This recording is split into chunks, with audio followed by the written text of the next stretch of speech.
You are now entering the deep, dark, demented dimension of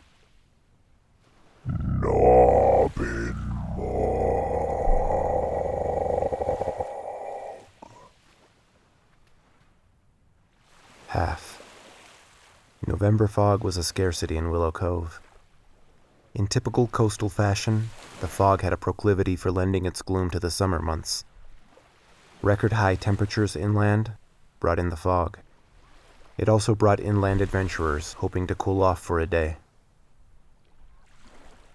Never one to miss an opportunity, Alvin Reddy opened his ferry, which typically only ran during the tourist season, which started in early June and ended on Labor Day, the first Monday of September, to take people to Victoria Island.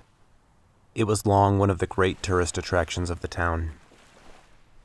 Tourists came to town, Alvin ferried them to the island, they'd frolic or have lunch, then Alvin took them back. It was a lucrative business, one of the few in the cove. The fog grew extraordinarily thick that morning. Alvin wasn't concerned. He had made the trip so many times, he could do it half asleep and blindfolded. In fact, he had done it half asleep, many times. But that's a secret. He had never tried it blindfolded. Maybe someday. Probably not. Definitely not, since this was his final voyage. On foggy days, the fog engulfed the town during the wee hours and remained thick throughout the morning and dissipated as midday approached. This fog thickened throughout the day. The ferry disappeared into the fog and didn't return until late afternoon. The party on the ferry to the island totaled 32 people. Only 16 returned. No one who returned retained a single memory of the trip or the island. Each returned to his or her life as if the trip never transpired.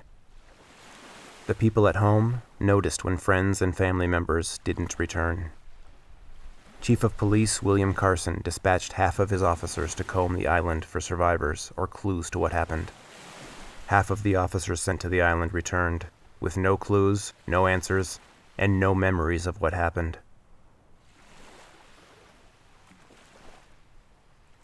The Coast Guard sent officers to investigate. An hour later, half of the officers sent out returned with no clues, no answers, and no memories of what happened. The cycle repeated for the FBI and the U.S. Department of the Interior. Citizens formed search parties. Half of each search party returned with no clues, no answers, and no memories of what happened. Soon the island was closed. The Coast Guard established a perimeter, warning people to abstain from visiting the island. Legends, conspiracy theories, and comparisons to the Bermuda Triangle abided. But investigating was relegated to podcasters and social media creators looking to jumpstart their viewership and likes. A few went to the island. As soon as they breached the perimeter, cameras ceased recording and live streams went dead. As with every other group that went to the island, half returned with no memories of what happened. Every year on November 30th, in memory of the initial tragedy, the residents of Willow Cove gathered on Stimson Beach and released 16 biodegradable floating paper lanterns into the sea during the ebb tide. As the years went by, family members of missing investigators joined the memorial. They released their lanterns in a second wave. Each lantern had the name of a missing person written on it, which made it easy to identify which one returned. Occasionally, mutilated remains of lanterns washed up on a nearby beach or somewhere along the coast. It didn't happen often, but given the nature of the sea, it happened. Very infrequently, the debris was identifiable as a lantern if the one who discovered it was familiar with them and had a powerful imagination. Allie Reddy had sent out a lantern every year since her dad had disappeared, when she was just 6 years old. Early lanterns just said, "Daddy," in a childish scrawl. A red crayon was often her implement of choice. At 16, Allie's writing had improved, and her inscriptions evolved to, "Alvin Reddy, my daddy." often written in the elegant dying art form of cursive in black ink. For the first time in 10 years, the fog was as thick as it was the day her daddy disappeared.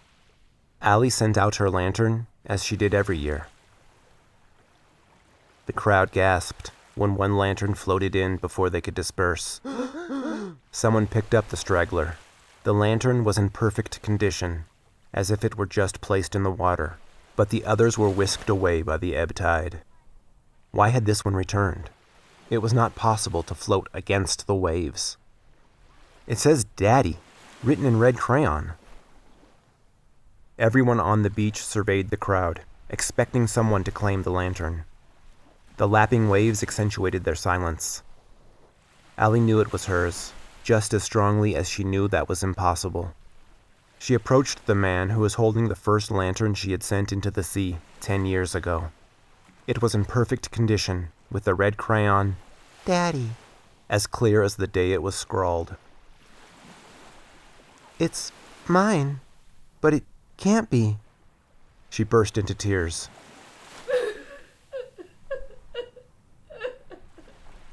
Someone had to be playing a prank on the poor girl and the group. It was impossible for the lantern to return. Not against the waves, and certainly not after 10 years. It was less likely than any of the missing people returning. Silhouettes appeared in the fog. The labored sound of footsteps sloshing through the water followed. More gasps, screams, and fainting followed. Some people ran to the bluffs, climbed up, ran to their cars, and didn't stop until they were behind their locked doors at home. Most people watched to see what unfolded. The silhouettes moved closer to shore. Men stood in front of their wives to protect them. Women stood in front of their children to protect them. Children peeked out from behind their parents to watch the scene unfold. Some men hid behind their families, while others fled. Some people hid behind their phones, recording or live streaming everything. As the figures emerged from the fog, some members of the group ran toward them, screaming in ecstasy. Others stepped back, confused. Some dropped to their knees and prayed.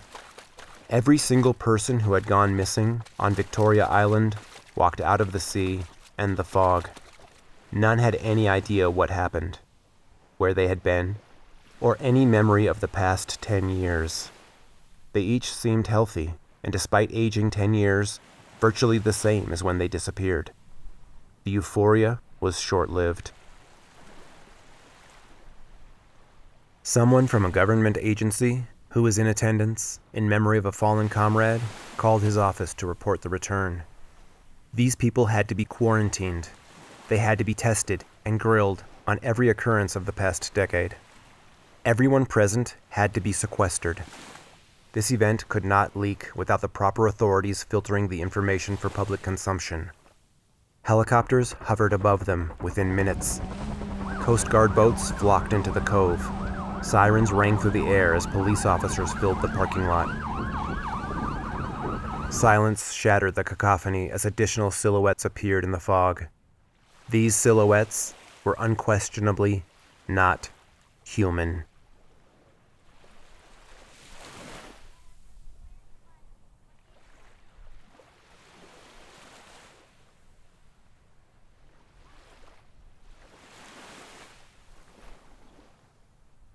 The Guy with Charlie Productions. Oh, Charlie, Charlie. It's the chicka chicka chuck, y'all. The chicka chuck, y'all. The chickity chickity chickity chuck, y'all.